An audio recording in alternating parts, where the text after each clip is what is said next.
Here's another thing I picked up at FRP Games from Micro Art Studio. It's the Barracks, and it combines hard foam, resin, and HDF together, high density foam.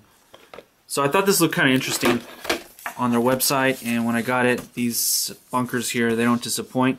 Here are the two doors, which I believe are the resin, and then this watchtower. The watchtower upside down is going to be the maybe it's the HDF. Maybe it's high density something else, fiber. I don't know. Anyways, it's an awful way to begin a video, but I want to just press on with this.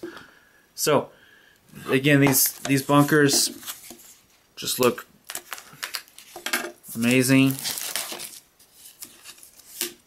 So they're foam. I think they're the injected foam into a mold, and then it's high density. So that's what they look like on the bottom.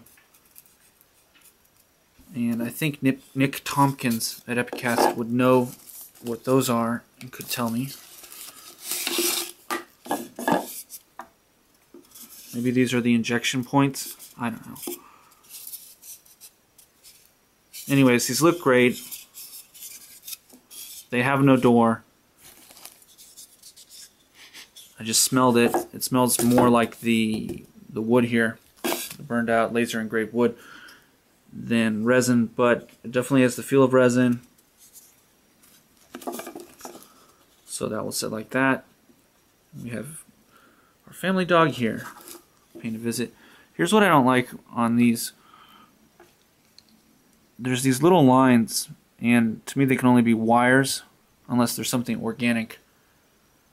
But it's not something wrong with the video. There's definitely what would appear to be little wires.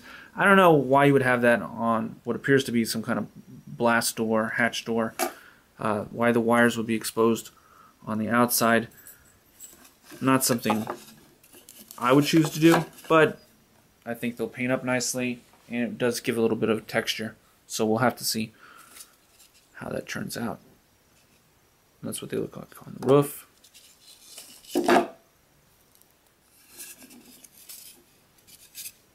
There actually also is a little bit of damage here to the foam. You know, and I could play that off as battle damage very easily. I was just looking to see if there's anything to trim really on the foam, and there's not. And I don't think foam is really the best material to trim. And then on the resin,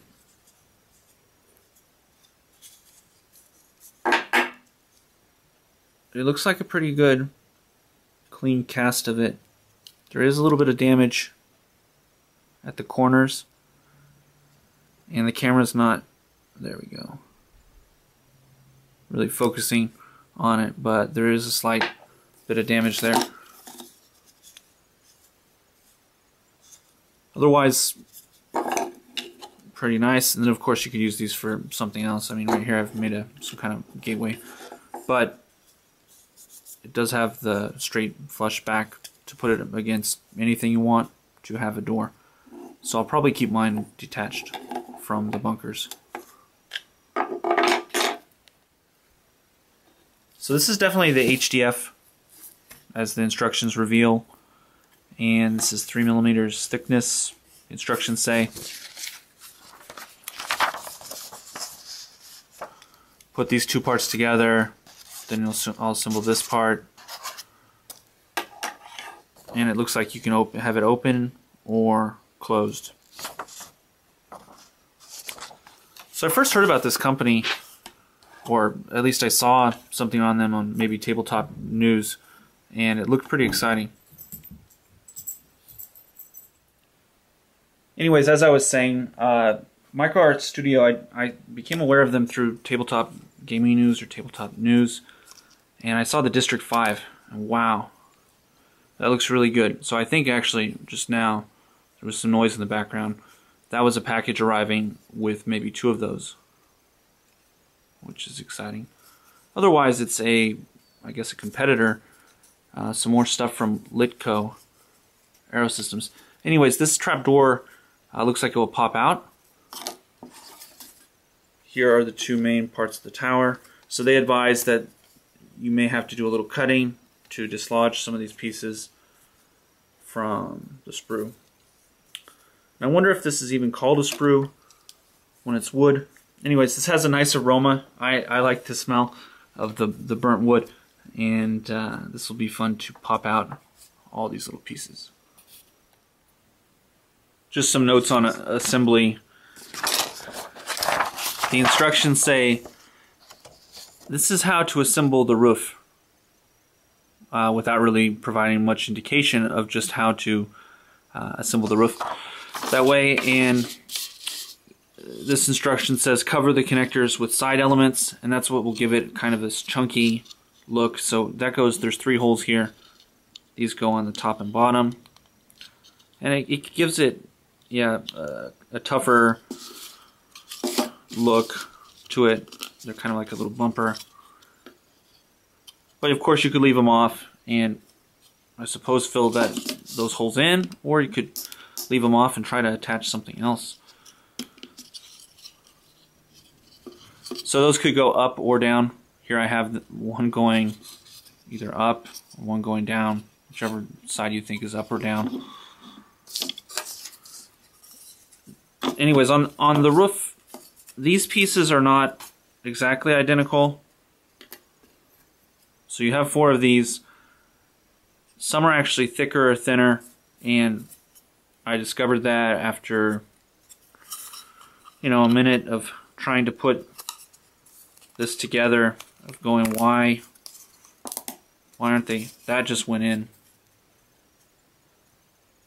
perfectly, but it didn't at first.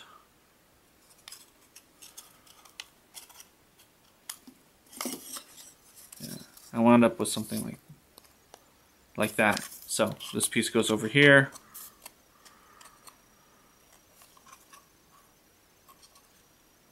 This is the roof because it has the laser etched design on top, and these crenellated elements right here are going to fit on top of the bunker or outpost or watchtower, whatever you want to consider this.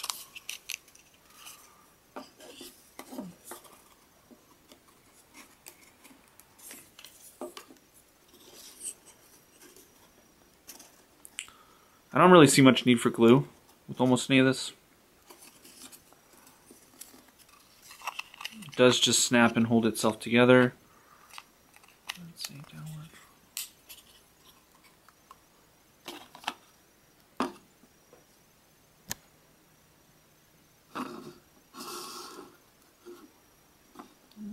Tower's a little wobbly. So there it is, closed without the side connectors, or the side elements, as the company calls them. But then you have these supports that can be used to hold up the roof, and I will show it when it's done. So here it is all assembled. Here's the trapdoor. It goes on the bottom. I'd say this is pretty awesome.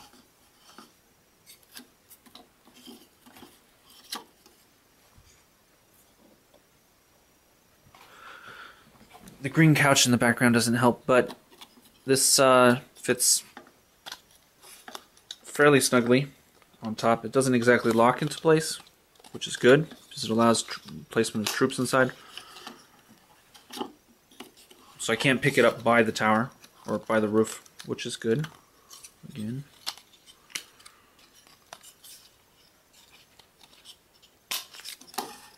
But you do hear it click or snap into place.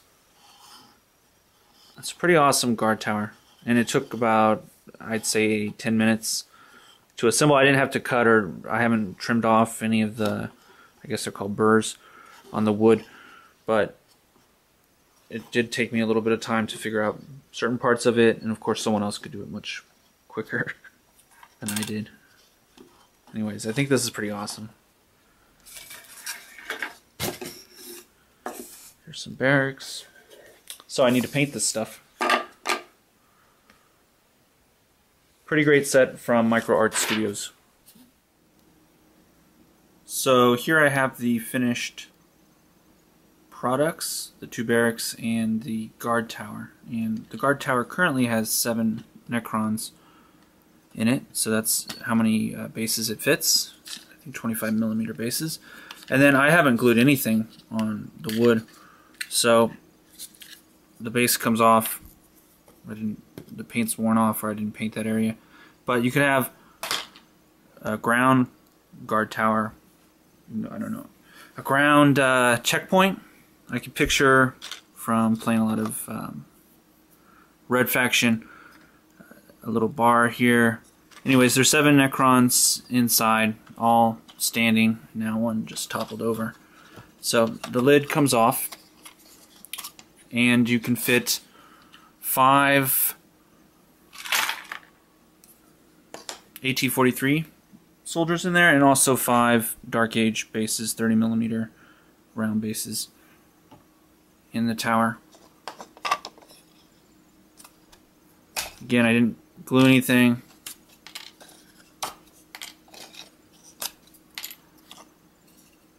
So it's also pictured, and you can do this to turn it into a little bunker, in which case it doesn't have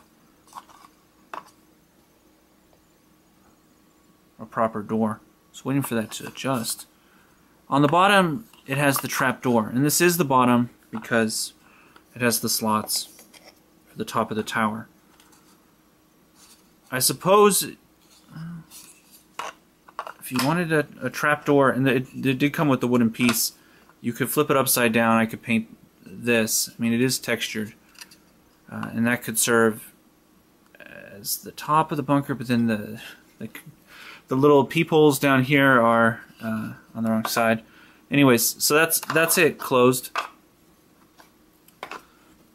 And then I also didn't glue anything on these. So here's the doorway. Here's my other doorway. Slightly different with the brass and the Vulcan metal. I decided, at first I thought maybe I would paint them a different color than this green, but I did paint them to go along. I decided that this really matched up, especially when you look at the contour. It definitely goes there, so this is probably an extension of the barracks. But I like to keep it unglued. And then the barracks.